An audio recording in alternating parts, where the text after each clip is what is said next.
schedules to be with us today.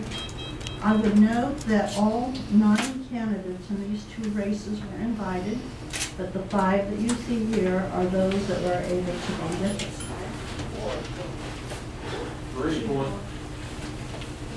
The mayor is. Okay.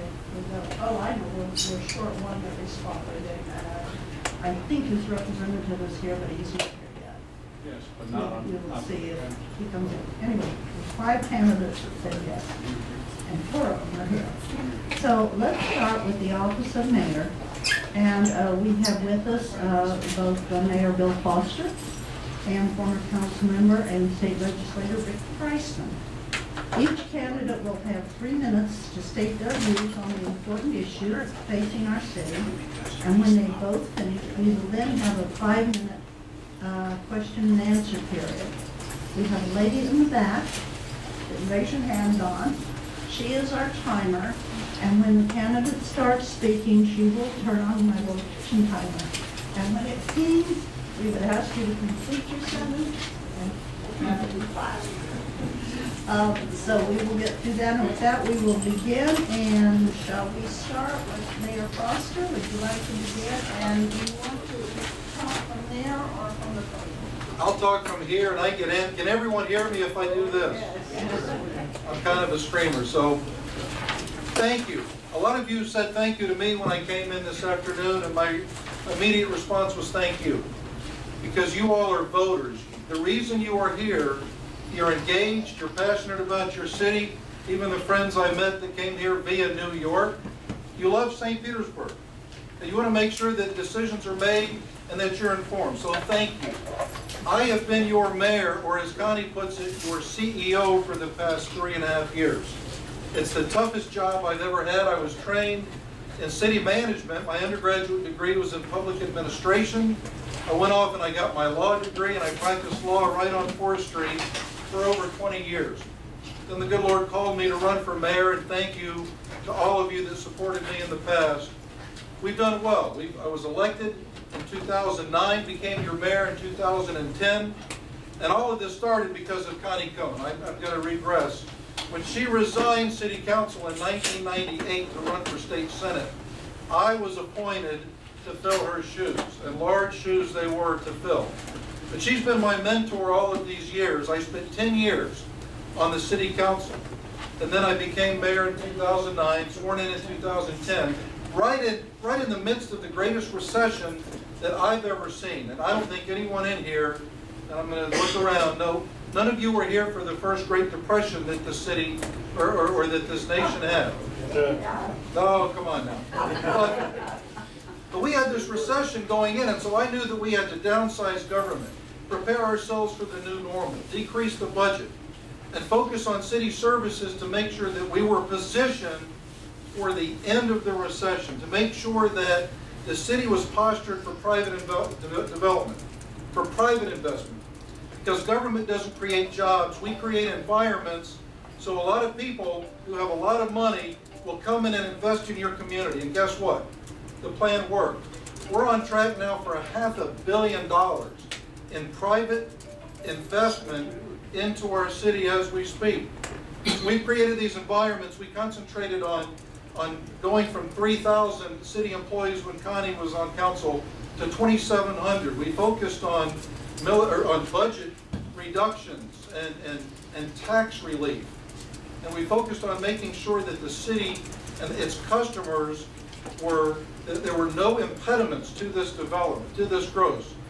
And so we also focused on things that are important to you, like waterfront parks, like public safety, like education. And so we've come out of this recession doing very well. And all of the things that you should judge my past 3.5 years on, as far as the numbers, and as far as when you look around, the look, smell, and feel of your city, the vibrancy of St. Petersburg, the vibrancy in art and culture, and being #1 for mid-sized cities nationwide for the past 3 years. All of these things you should judge me on. I think our numbers going in the right direction. We're not perfect, and we have a long way to go, and with your help and with the mindset in this room, we can continue to build on our successes. but now is not the time for on-the-job training. I have been in this making the decisions for the past 3.5 years as the CEO of the 4th largest city in the state of Florida. It has truly been an honor. But an honor to ask you to consider me on August 27th. Thank you.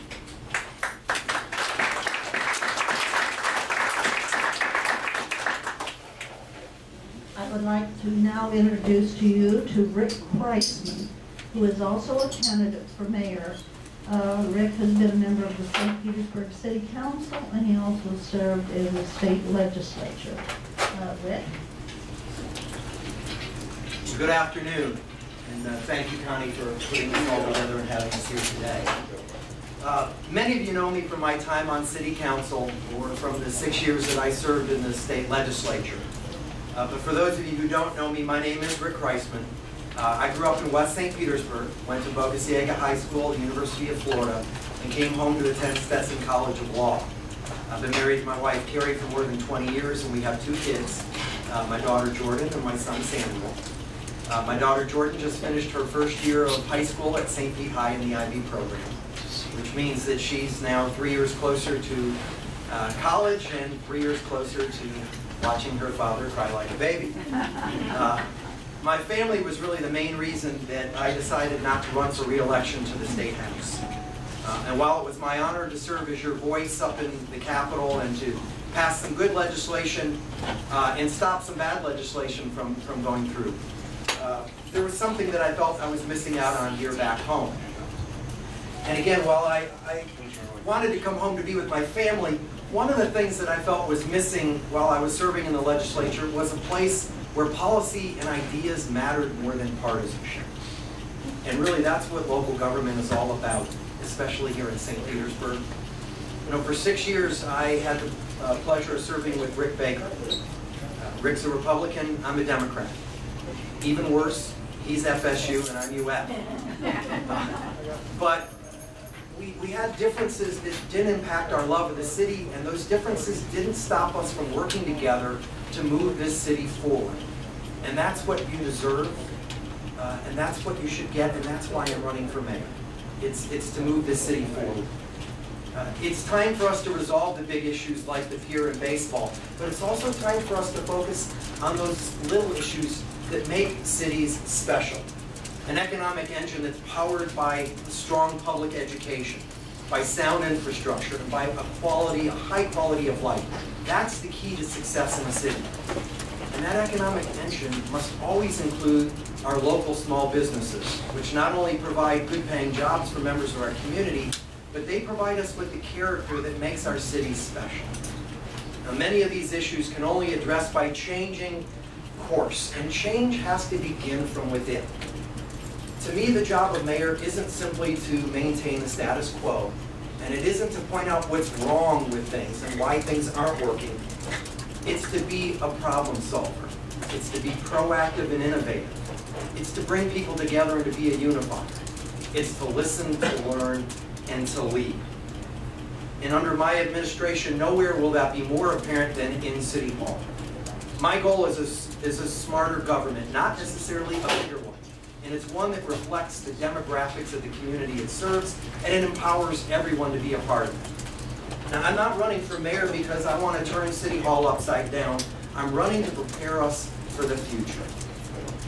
St. Petersburg's an extraordinary place, and it's been that way since the first train arrived on the Orange Belt Railway 125 years ago.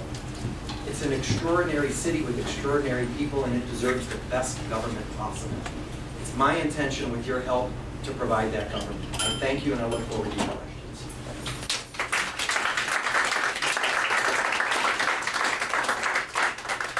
And a question and answer period, and you can ask either of the candidates any question that you have. No statements, please. And if you would give us 5 minutes. Who has a question? Maybe they aren't going to have a question then. No one seems to have any questions. Yes, Stan. To the current mayor of Boston, where do we stand on the progress for the new police safety? Could every one of you hear the question, or do I need to repeat it? Repeat it. The question was, where do we stand on the construction of a new police station? I'm hoping that we break ground on a new police station by the end of the year. We assembled additional properties to the north of the existing station on First Avenue North, and we really selected that site because we have a lot of land that we already own. We don't have to go vertical because we have the property. It already has the communications tower. It's got the fiber. So our thought is for $40 million, we can build a state-of-the-art police station that encompasses all of the areas of need that currently exist at the police station where it is now. So we will build a police station. Years ago, there was a big headline that I nixed the police station. No, I nixed a $65 million design for a police station. I thought we could do it for less. So we will have a new police station. We need it. We're using penny for Pinellas money, which is exactly what that sales tax is for. It's for brick and mortar, it's for infrastructure, it's for fire engines and all of these things. So we're using penny for Pinellas money to construct that. So hopefully by the end of the year, we will have a groundbreaking.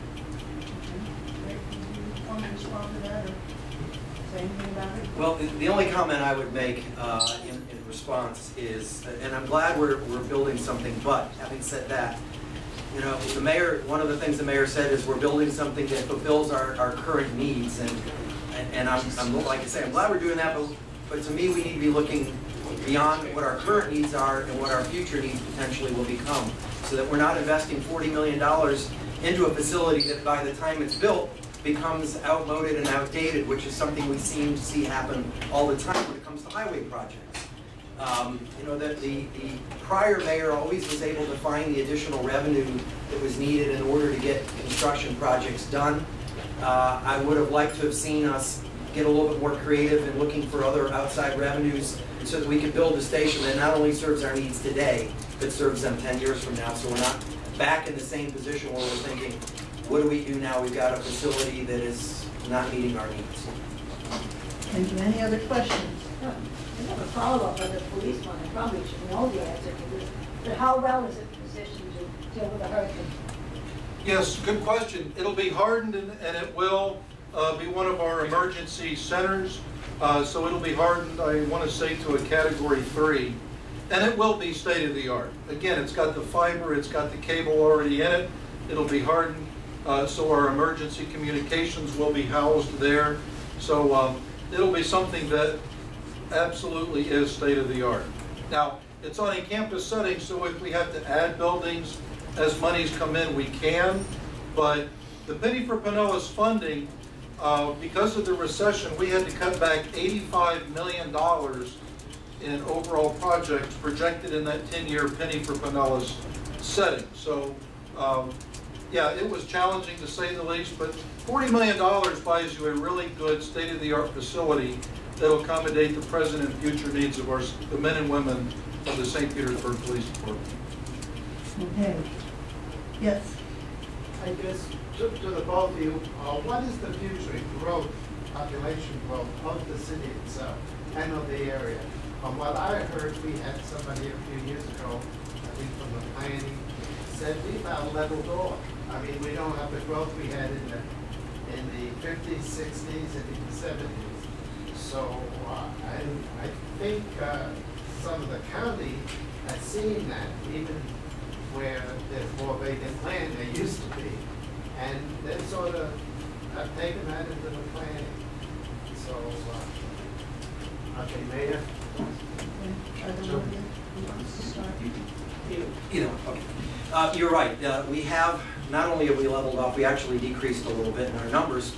But I think that can change. And one of the reasons I think that can change is if we do our job, and if I do my job as mayor well, when it comes to economic development and making this city more competitive for bringing businesses in, which hopefully will not only employ the people that we have living here, but it will bring others into our community to work and to, more importantly, spend their dollars on our restaurants and our shops and our businesses. So I think there's There's huge potential in both the marine sciences industry and in the medical industry with All Children's and Johns Hopkins, in addition to if we get into solar energy and green technologies for us to bring manufacturing jobs here. I think we can grow this community and bring more people, and certainly as more people come here and they discover us, the more are going to want to stay because we're a wonderful community.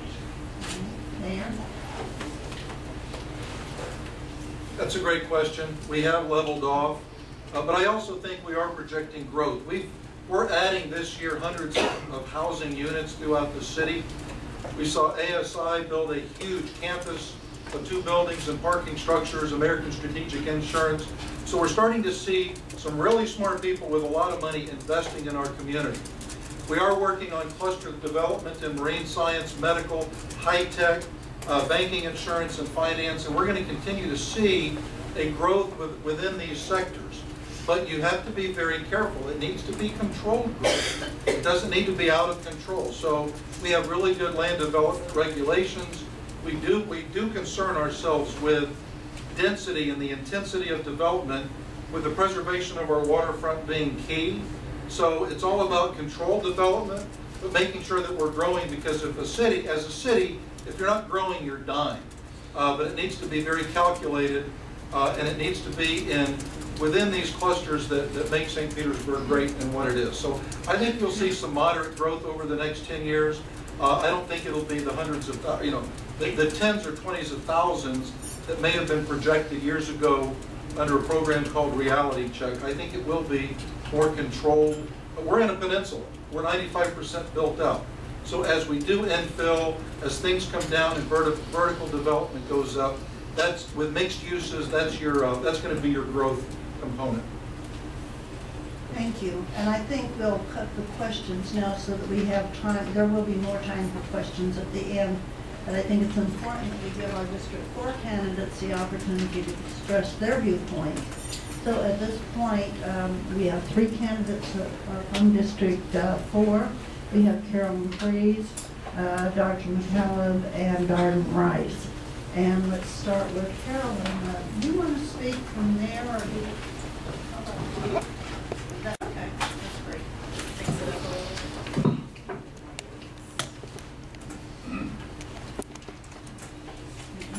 Again, 3 minutes. Good. Good afternoon, everyone. I'm Carolyn Freeze, and I'm running for City Council District 4 because I love living, working, and raising my family here in St. Petersburg.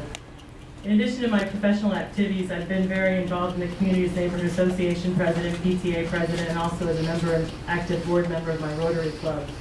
And I found that I enjoy those experiences and want to take an active role in making St. Petersburg a place that all of our families will want to live, work, and raise our families.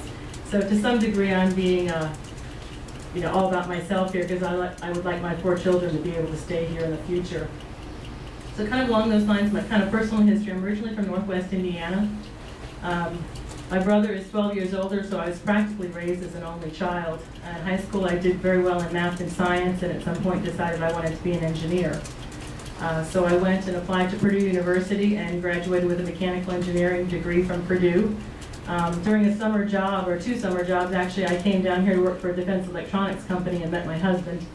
And then in December of '89, after I graduated, actually on January 1st, 1990, I moved down here. And my husband and I have lived in District 4 since September of 1990 when we got married. We bought a house in Crescent Lake, and then in '96, we moved down 2 doors away from where we were. So we've been in Crescent Lake since 1990. We do have 4 children, ages 13 to 21. So our children all went to the public schools here, so education is very important to me as well. As far as what I'm going to do if I'm elected, the only thing I can really promise you are things that I have control over. So what I can say there is I'll show up to the meetings prepared, having read the materials in advance. I'll carefully review the city budget each year and ask thoughtful questions before recommending changes or approving it. I will also respectfully and attentively listen to citizens when they come to speak at city council meetings. Also seek out and listen to the input of city staff on different issues, and actively engage with the citizens in the community. And something else is very important to me is to review the facts and carefully consider all sides of an issue and its impact on everyone in the community before making a decision. So those are the things that I can promise you, the things that I have control over. Now as to my platform, what I'm passionate about, what I would like to see happen in our city, one area is economic development. I've started and operated a number of technology companies with my husband here in St. Petersburg, and those companies have created jobs and exported products out of the country. So as a city council member, I want to use that experience and my position as a leader in the community to help our small businesses and technology entrepreneurial ventures to thrive and grow here in St. Petersburg. Not that I won't ever pay attention to recruiting outside companies, because I think that's important as well. But I want to focus on the small businesses. Another area is the neighborhoods. I served as treasurer and neighborhood association president, so I'll work with our neighborhoods to, I must be out of time, I'm close to it, to keep them informed of what's going on in city council and also get their input. Another thing, fiscal responsibility.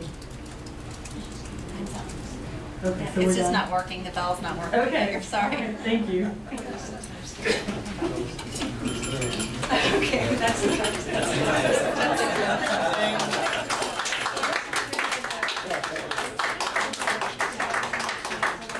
Thank you, Carolyn. Next we have Darden Rice. Do you want to speak from there, or do you want to come up here? Can everyone hear me okay? I'm good, thank you. My name is Darden Rice, and I'm running for St. Pete City Council District 4. I'm a longtime resident of St. Petersburg. I've been a homeowner for 16 years, and I have deep family roots in this community. My grandmother, for whom I'm named, brought the Rices down from Virginia back in the 50s. My grandmother was a lifelong educator who taught algebra and Latin at St. Pete Junior College until she retired. My mom, who's deceased, was also a very rare seventh generation native Floridian. She's, that part of the family is from Pompano Beach, Florida. I have very deep roots in the community. I got my education here. I'm a proud alum of Eckerd College. My experience working in the community over the last few years, and some of you I've met and talked to are familiar with my background. I'm proud to say I served as the president of the League of Women Voters for the last 3 years. I served as a citizen appointee on the Charter Review Commission, and in that capacity chaired our Waterfront Subcommittee. I also currently serve as a citizen appointee to PSTA, which is the county agency which looks over our bus and mass transit system. I do think mass transit is the #1 big ticket issue facing our region, and I look forward to talking to you about that in a little bit more detail throughout this afternoon. I bring over a decade of experience working for local, state, and national issues on public issues such as access to affordable health care, protecting the environment, working for clean water, taking the bias out of medicine, working on protecting our voting rights, and I also have several years of experience working on municipal-based energy efficiency programs and clean energy. So when I talk about these issues, these aren't just talking points for me. I bring years of experience and work working on these issues that have relevance to our lives here in St. Petersburg. As you look throughout the last several years of my life and what I've done with volunteer work and what I've done in my career, I'm absolutely driven by the values of public service, engagement, accountability, courage, and equity. Those are the values that drive me, and you can count on me as your next representative for District 4 to be propelled and motivated by those same values in my service to you. Currently, the person holding this office is term limited out, so it's an open seat. So I'm not running against an incumbent. I'm running on my plan for St. Pete, which is called St. Pete Strong. St. Pete Strong, and you'll find some more information about it in the information that's that you're holding, and there's more information on my website. But St. Pete Strong is all about building our economy and existing businesses, working to build strong communities, and strong city services. My supporters know that I work with everyone very well, and I'm a listener, I get things done. I'm very happy to tell you I have the support of the Police Benevolent Association. Thank you very much.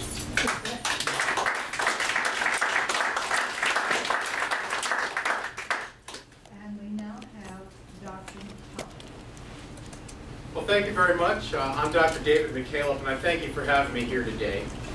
St. Pete's my hometown. I was brought here when I was 4 months of age, and I spent most of my life here. I'm a neurosurgeon, been practicing in neurosurgery since 2000 in this town when I came back. I'm a family man. I've been married for 22 years and have 3 wonderful children. I'm a small businessman. I run my own practice. I'm a community leader. I've been working to lower taxes and fight government that spends too much money since 2006.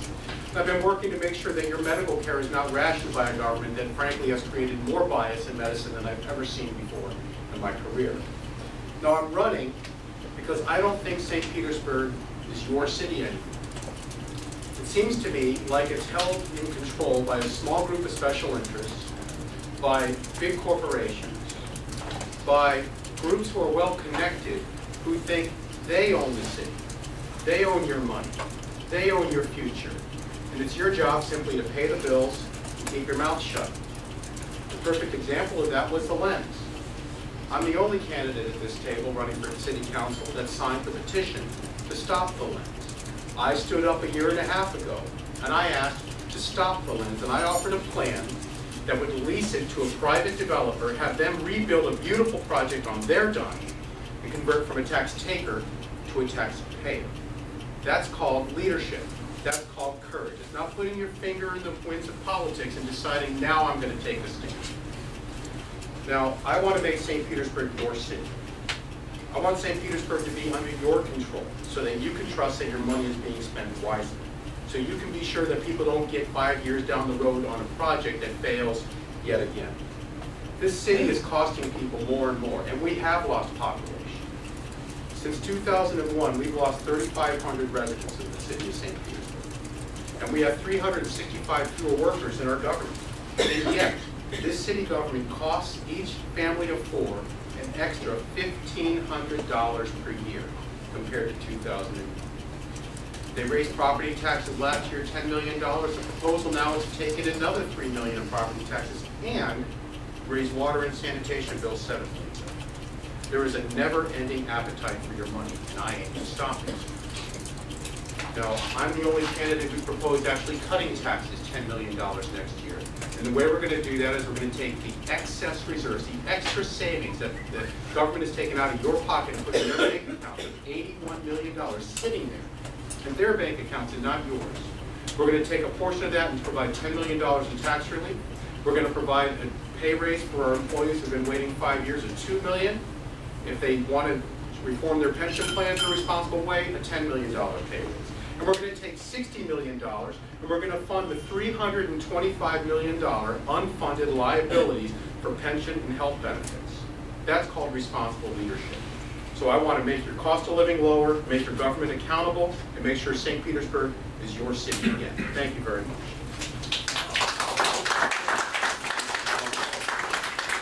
A 10-minute open forum for questions. Only, again, no statements. So you can ask any of the candidates that you wish. Yes, ma'am. A question? Of whom? For the doctor.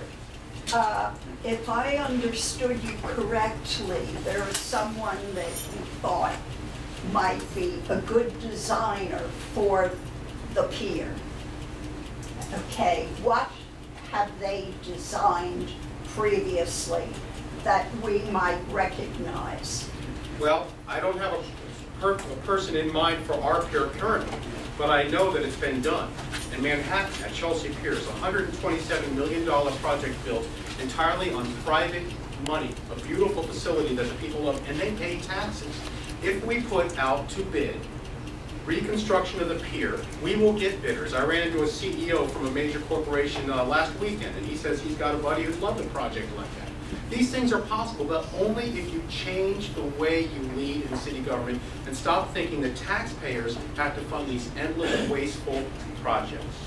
It just so happens I'm sorry, familiar we with have to limit our time and the ask Chelsea your question. pier. Thank you. Okay, any other questions? Yes, Phil. It's great to mentioned be earlier about the some way. mass transit. The mass All right. transit, yeah, that was. My question is about Yeah, what is your question? Well, the allusion before was to all the growth in industry and business, which of course begs for some solution to the transit problem. I'm just wondering if anybody has any thoughts. All right, why don't we start from this end and go down and just a brief comment, if you please. Yeah, I served on the Pinellas County MPO for 6 years, the Metropolitan Planning Organization, which was the transportation planning group. And I would agree with your comments. We need mass transit here in the city. If we're going to be able to compete with Austin and Charlotte and cities like that around the country, we've got to do a better job of getting people from place to place, whether that's in the form of light rail, which Pinellas County is trying to do with Green Light Pinellas, or bus rapid transit, or the other machinations of public transportation. We've got to get there. And it does bring economic development to those hubs where those transit systems are based. All right, thank you. Please keep your answers brief so that we can move on. Mayor? Next year in Pinellas County, you'll get a chance to vote, and it's called Green Light Pinellas. And I do support the initiative for mass transit in Pinellas County, according to what they call the alternatives analysis, which brings it from Tampa down the interstate system, and it's kind of a Y, it goes out to downtown St. Pete and over to Clearwater. Now that could be rail, that could be a rail component. It must have the connectability to Hillsborough County. It could also be bus rapid transit, BRTs. It could be designated lanes on the new Howard Franklin Bridge, which is set to be reconstructed within the next 10 years. There's a lot of components, but the beauty of that is you get a chance to vote on that, and it includes a sales tax, which would otherwise pay a portion of the construction of whatever rapid transit we have, mass transit. Great. Carolyn. And so the sales tax that the mayor just mentioned is actually an additional 1% sales tax. So we would go from our current sales tax of 7% to 8%. They're estimating that this would generate another $130 million a year in revenue. Now, I don't have a problem spending money when it makes sense, but for $130 million a year, it better make a lot of sense, and it's going to be hard to be convinced.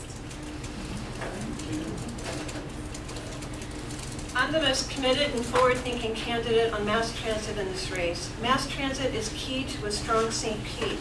Every modern city has built its growth and prosperity on mass transit. Transit will increase choices. It means whether regular families even need a second car, and it means access to better jobs and incomes. Let me explain real quick, because I am on the PSTA board, exactly how the referendum works. It takes the current item for PSTA off your property taxes that support buses. It takes it off your current property tax bill and instead proposals to increase sales tax from 7 to 8%. For the average family in St. Petersburg, the money that you save on your property tax bill is roughly about the same as what you would pay extra in increased sales tax. There are some people who will pay more. Tourists will foot a third of the bill. People who use the buses will pay for it. People who don't own their own homes will not see the benefit from the property tax reduction. And lastly, people with large incomes who spend more on taxable goods and services. Now, each of you, as has been mentioned, will have your choice to vote on this in November 2014. I personally will be voting for it. I believe it's the best choice for a prosperous and strong future for St. Petersburg. Yeah, again, Dr. McCaleb, we need transit, yes, but we do not need rail. We do not need what amounts to a 14% sales tax hike that takes an extra $100 million out of a struggling economy and puts it into the hands of an inefficient government that already admits they're running a mediocre bus system. We need expansion to our bus system, but rail doesn't do that. In fact, in all the cities it's tried, they've created something called transit apartheid, where they take money from bus systems and they cannibalize them to build rail. In Charlotte, that's touted as a success. They've promised 5 lines. They've not even completed 2 of them, and they have to raise sales taxes again.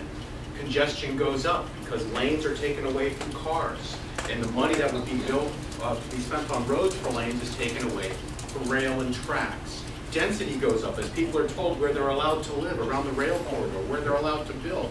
And the data has shown, and the people who support rail admit this in a federal analysis they did, this does not create economic growth. It merely redistributes the money within the community from the poor sales taxpayers into the pockets of rich, wealthy developers who got all that land around the rail stations. This is the wrong plan, and it's an example of the political class taking an advantage of you. And it's why I will make sure, if I'm on city council, not a dime of taxpayer money is spent on another government-funded education propaganda campaign to push for rail. All right, thank you. Let's have one more question and then we'll wind up. Any more questions? Yes. I'll throw one out. I wonder if the city has an evacuation plan for dealing with the current climate change.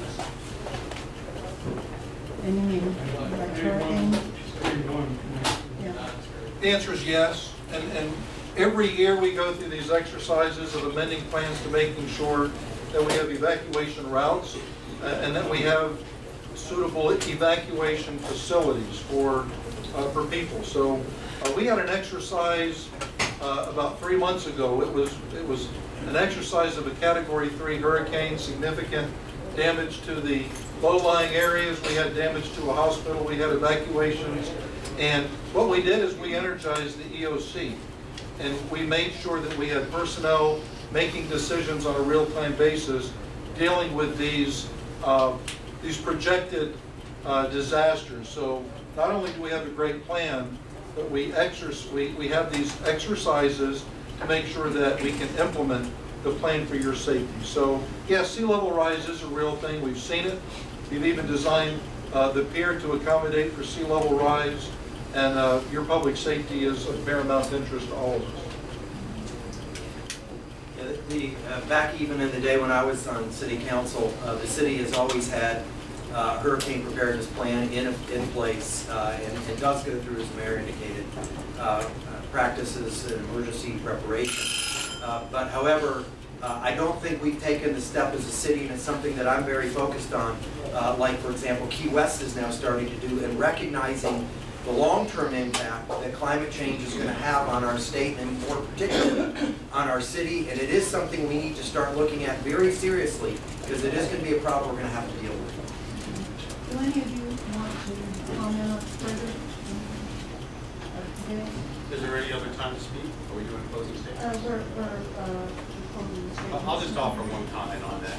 We need disaster planning from 2001 to 2007. I worked on local, state, and national disaster preparedness councils. I prepared us for bioterrorism, chemical, and nuclear terrorism. I helped hospitals. I helped our community. I helped our county prepare for that.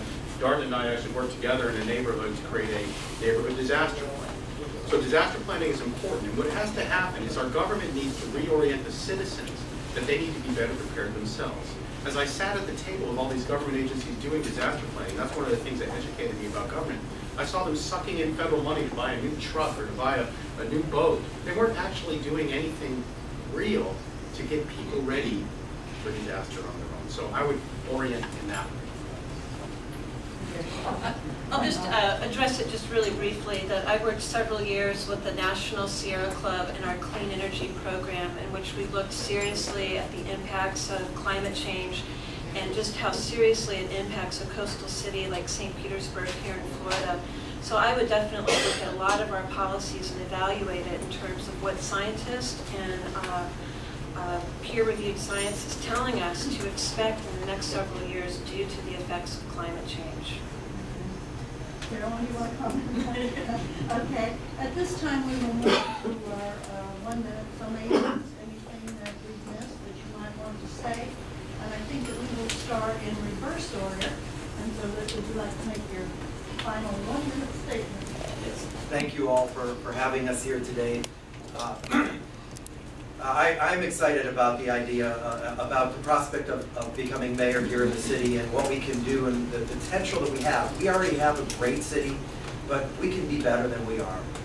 And to me, this job is about leadership. It's about bringing people together. It's about solving problems.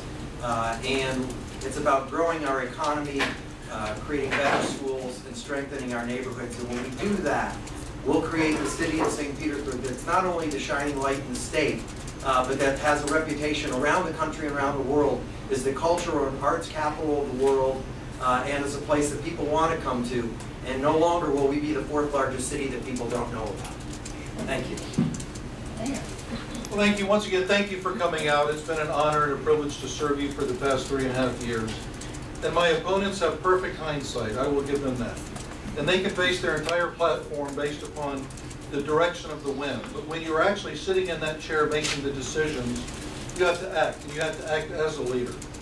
And going forward, with this recession behind us, going forward, we will focus on economic development and job creation. We will restore these partnerships with the Chamber, with the Pinellas County Education Foundation and the school board. We will focus on the education of our kids, because education is public safety, economic development, housing. We're going to focus on affordable housing. We're going to focus on all of these things that make St. Petersburg great. I'll never be in a position to where, as one candidate is proposing, that we're going to privatize the largest segment of our waterfront, which is exactly what's being proposed by a candidate, and it requires a referendum. Those types of referendums don't pass. But to privatize the pier and put it in the hands of private developers, no. But on August 27th, you'll have a chance to vote up or down, and I'll make sure that we move forward. We will have a pier. I can assure you of that. Having no pier is not an option. Thank you. All right, now let's see if I'm going to get this straightened out. Let's start with Dr. McCullough. You have 1 minute. Well, thank you again. I'm Dr. David McCaleb, and I thank you for your time. I'm sorry I was late. I was at a firefighter union interview. Listen, I want this to be your city, and I know we're not living up to our potential because our government is putting chains on our economy. The taxes and regulations are hurting businesses. They're hurting citizens. They're taking money out of our pockets that should be spent in an economy so it should grow. And I want to spend our money in a priority fashion. When we have money, we spend it on public safety, roads, utilities, and parks. And all the other grandiose dreams of building some beautiful lens or building a train from here to there, that needs to take a back seat until we can get you in charge of your city. So I want to have a lower cost of living, do that by tax cuts, we'll do that by cutting your utility bills, which the city controls a lot of. I want to have prosperity by attracting manufacturing, medical tourism, energy through natural gas, electricity. I want to make sure we have more freedom. We should stop telling people they can't have signs in front of their buildings, stop telling them they have to have a surveillance camera on every corner. We need an accountable government, not a government that goes off half-cocked to build this strange lens and ignores the attempts to do votes. And I want to make sure we have a community and neighbors where people help each other rather than another failed government program. I'm Dr. McCaleb. Thank you very much. Thank you again for your time. My name's Darden Rice. I'm running to make St. Pete strong. My supporters know I'm a listener who gets things done. I want to respond to an earlier question and take on the challenge that my opponent issued about cutting taxes. And I oppose any number of fees that are put forth by the government, such as red light cameras. And to a far larger cost, I oppose the fees that are put on us by utilities and insurance and property insurance companies. I reject the idea that these fees can be put on our bill every single month with no accountability by these big corporations. My opponent wants to let corporations have their way. He would even give the publicly owned pier to a private developer. I strongly oppose that, and I will stand up and be your voice to fight against the big utilities that put extra charges on our electric bills and who charge us more for property insurance, because that's what's going up, more so than our taxes. And it's wrong. These big companies are making tens of millions of dollars in profit on the backs of the working middle class and retirees. I will fight that because it's wrong, wrong, wrong. Hi, I'm Carolyn Fries, and I'm running for City Council District 4 as well. And I've been successful in my career because I'm a good communicator. I listen well to people. I'm also able to build consensus among people. I'm able to work with people of different backgrounds, different experiences, whether it's developing a product for a company or working in the community to get something done. So I ask that you consider voting for me on August 27th, and I will do my best to represent you. I will listen to you, and I will work hard for you. Well, thank you all of our candidates so much for being with us today. We really appreciate it, and I know that you've given us a great deal to think about. As a matter of fact, we would like to ask you to join us for some ice cream.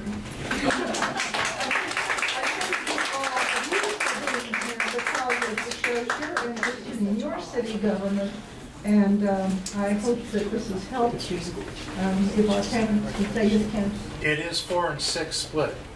It's what? It is District 4 and 6, it's split. It's okay, it is District 4 and 6, and I think it is split at 9th Avenue. So to those of you who live in Palm Air, I will get you the list of your candidates and make sure that you have that in.